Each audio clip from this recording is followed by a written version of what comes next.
Good afternoon. You're listening to Red Pill 78. I am the corruption detector, and this is your Red Pill news brief. Bombshell report from Big League Politics. Evidence. Brennan and Clapper hacked FISA court judge Reggie Walton, and Comey covered it up.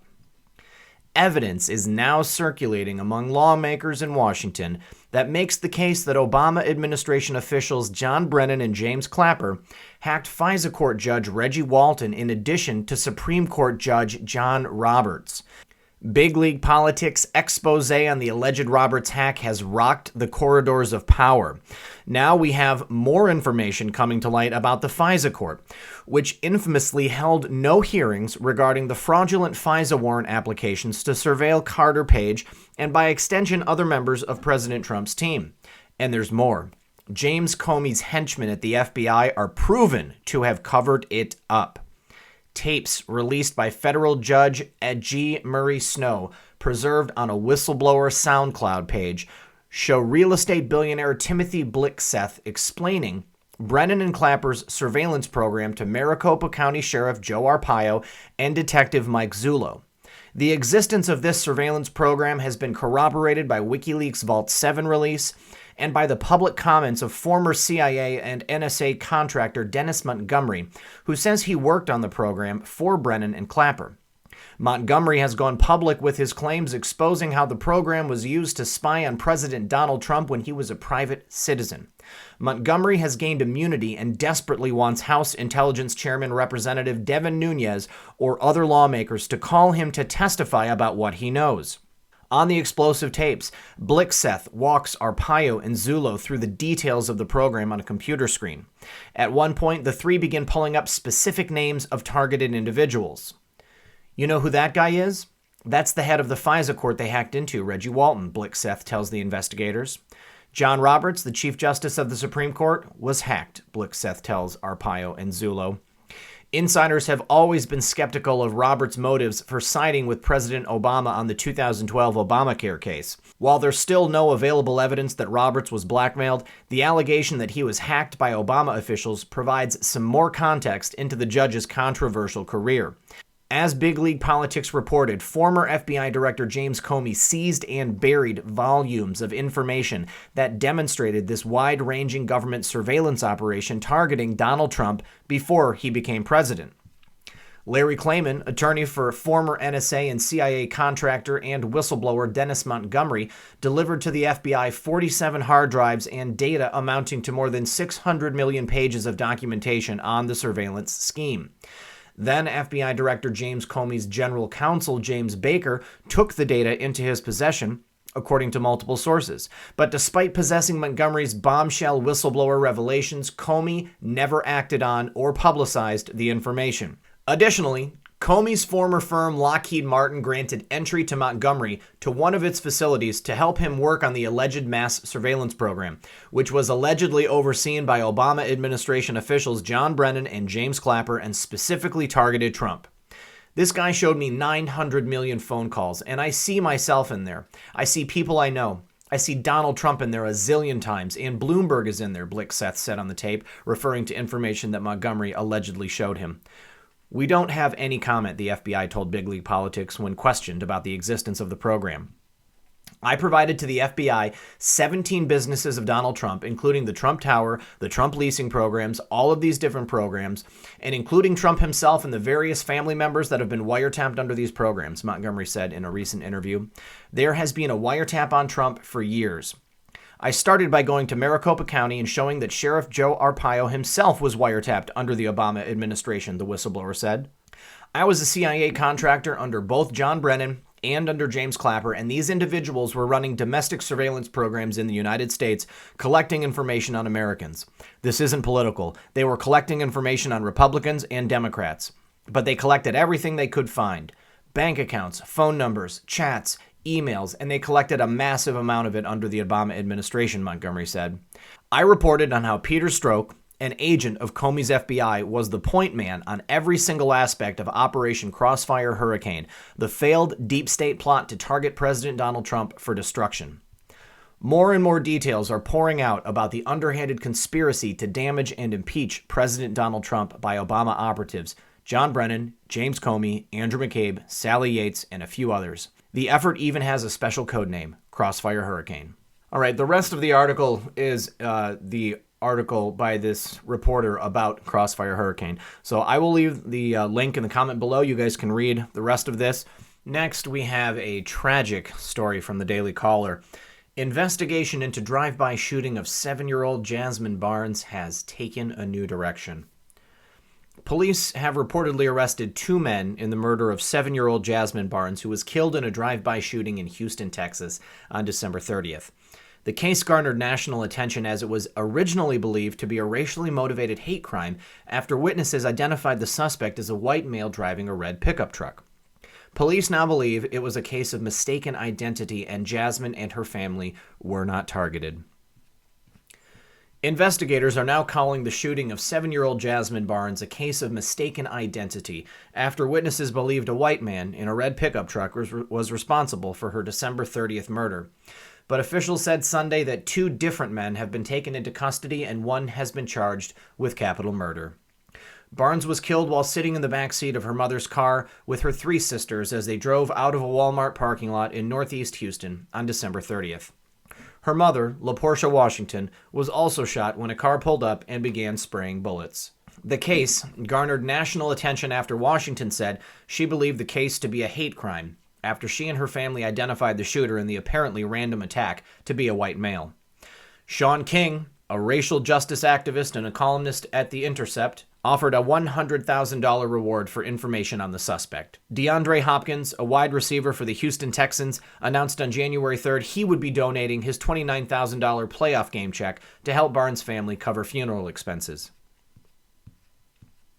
There is the poor girl. And there is Talcum X himself. He says a 40-year-old white man with a beard in a red pickup truck pulled up on 7-year-old Jasmine Barnes and her family near a Houston Walmart and shot and killed her and injured others. I am joining the search for her killer and have a $25,000 reward. Need him now. This is tragic. Horrible that this little girl was killed. Authorities originally reported the suspect to be a white man driving a red pickup truck based on accounts of the shooting from Barnes' family, but the Harris County Sheriff's Office tweeted late Saturday that the investigation has taken a new direction, and a decidedly more uncomfortable one. Homicide investigators subsequently filed a capital murder charge against Eric Black Jr., 20, according to a statement from the Sheriff's Office, who has been identified as a suspect based on a tip. He later admitted to taking part in the shooting. And here is Eric Black Jr., 20. He is charged with the capital murder in the death of 7-year-old Jasmine Barnes. Washington told the Houston Chronicle that she believed the shooting was racially motivated, but the sheriff's office said Sunday that the case was more likely one of mistaken identity, and investigators do not believe Barnes or her family were targeted, according to reports. Barnes' family's lawyer, S. Lee Merritt, announced in an Instagram post overnight that a second man, Larry Woodruff, 24, has been identified as another suspect. Woodruff is believed to be the shooter and has no connection to Jasmine or her family, Merritt wrote. And here you can see, gosh, I mean, it was pretty close, except for the fact that it's the wrong race. But I'd say that, most of the features do match up. Maybe this guy's a little bit thinner, a little gaunter, but I can see some lines in this guy's cheeks. Maybe he was bearing his lips together when he pulled the trigger. The nose just needs to flare a little bit more. And I suppose that with the hoodie on, it does a little bit resemble the look of this gentleman's hair. You know what else I want to say? This looks surprisingly like the Stormy Daniels mugshot that ended up being her husband. That's really weird. That's really, really weird. Merritt wrote in a post, sources told ABC 13 that Woodruff has been arrested. Merritt wrote in a post that the tip they received on the suspect was difficult to believe, given the contrasts between Woodruff and the man in the police sketch. The originally identified suspect in the red pickup truck is now believed to have been a bystander attempting to escape the shooting, according to Merritt. Actress Gabrielle Union and Olivia Wilde shared their concern regarding Barnes in social media. Union tweeted, "Find him. This evil monster must be stopped." So this gentleman is still on the run. I don't understand how they could have seen a man on the corner and thought that he was the shooter if they knew that he was in the red pickup truck. It leads me to ask the question, was the shooter maybe wearing like makeup to disguise himself? I know that this is a high-stress situation, and, there's all kinds of crazy stuff that happens in those moments, and maybe this woman was predisposed to believe that she would be the victim of a hate crime. This is the sad thing about our country today. We are so divided. We are being told every day that to expect these things, that, there's white nationalists coming against you, that you will be beaten or, assaulted by a white male. And that's not necessarily the case. Evil takes all colors, all sizes, all creeds.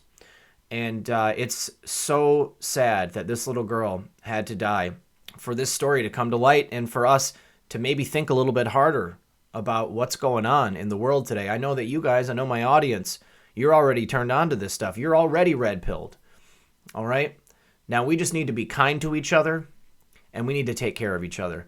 Because I don't want to see another 7-year-old girl getting shot in a drive-by shooting. This makes me really, really sad. Now, lastly, everyone who saw my video from earlier today had a chance to see the Rod Rosenstein tweet thread from Greg Rubini. Greg Rubini is a great guy to follow on Twitter. This is part 2. Rod Rosenstein, a deep state puppet or an undercover Trump ally? What do you guys think? Why did Rosenstein sign the renewal of the FISA warrant in June 2017? Part 2. Consider this. If Mueller is a deep state puppet, also Rod Rosenstein is a deep state puppet. If Mueller is an undercover Trump ally, also Rod Rosenstein is an undercover Trump ally. There is no way around this. Notice, because of heavy Twitter censorship, I will continue this thread only when this censorship banning stops. I have already informed the president, Representative Jim Jordan, and an official I know at the DOJ of the situation. Back to Rosenstein. Like many of you, I was believing that Rod Rosenstein was a very bad guy, a deep state puppet, an ally of the HRC Soros cabal. My opinion changed while listening to the Rosenstein hearing last June. Why? While watching the Rod Rosenstein hearing in June, I realized that Rod Rosenstein is extremely intelligent. My estimate is that his IQ is way above 70. Rosenstein can confirm. Rod, how smart are you? If you haven't watched the hearing, just do it. Pun intended. The word Nike in Greek means victory. It's several hours, but worth the time, and you can find it on YouTube. You will notice how many times Rosenstein hints at, I cannot answer this question because of ongoing investigations. You can even see in his facial expression that he would love to be able to say more, but legally, he cannot. You will also understand how many investigations are ongoing. If you're sharp and shrewd and be able to read between the lines, you will also understand which investigations and against whom. That hearing sparked a flashlight in me and ignited my logical thinking. After that hearing, I was not sure anymore that Rod Rosenstein was a deep state puppet. Since April 2018, many factors suggested to me that Mueller might be an undercover ally of Donald Trump, that it was all a setup. As some said, what makes a great movie? Good actors. Yes, and a genius director like Stanley Kubrick. So I started to see the pattern, the 6D chess game, different chessboards for different players in the same game. Well, guys, I guess that's the end of the thread.